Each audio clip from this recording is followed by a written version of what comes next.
दोस्तों, स्वागत है आप सबका typingbazaar.com पर। आज हमारे टाइपिंग का 10वां क्लास है और अभी तक हमने सभी रो के साथ साथ शिफ्ट बटन का भी क्या उपयोग है, कैसे टाइप करना है सीख लिया है। आज के इस क्लास में हम कीपैड पर बाकी बचे बटन या की को कैसे टाइप करना है सीखेंगे। तो इसके बाद हमारा केवल नंबर रो बच जाएगा जिसे हम अगले क्लास में सेपरेट कवर करेंगे और उसके बाद नंबर पैड पर टाइप करना सीखेंगे और साथ में मैं आपको टाइपिंग स्पीड बढ़ाने के भी कई तरीके बताऊंगा।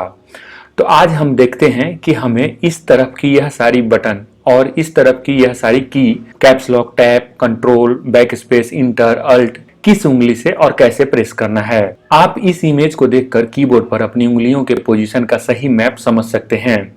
हम इसी मैप के अनुसार अभी तक अपनी उंगलियों से होम रो, अपर रो और लोअर रो के की को प्रेस करना सीखे हैं। तो आप यहाँ देख सकते हैं कि क्लियरली हमें पता चल रहा है साइड के दोनों तरफ के सभी की को हमें दोनों हाथ की पिंकी फिंगर से ही प्रेस करना है, क्योंकि यही फिंगर इनके सबसे नजदीक है और इस फिंगर से इन सारे बटन को प्रेस करना हमारे लिए नेचुरल होगा, अननेचुरल नहीं होगा। हम आसानी से प्रेस कर पाएंगे। तो हमेशा की तरह हमें ध्यान रखना है कि हमारी उंगलियां होम रो पर ही रहेंगी और हमें कुछ भी टाइप करना होगा तो वहां से हमारी पिंकी फिंगर उठकर उस बटन तक जाएंगी और प्रेस करने के बाद वापस आकर फिर से होम रो पर ही रेस्ट करेगी।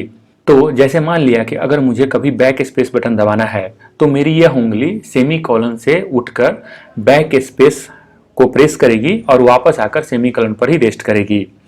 वैसे ही अगर मुझे एंटर प्रेस करना है तो पिंकी फिंगर साइड में जाकर एंटर प्रेस करेगी और वापस आकर होम रो पर रेस्ट करेगी।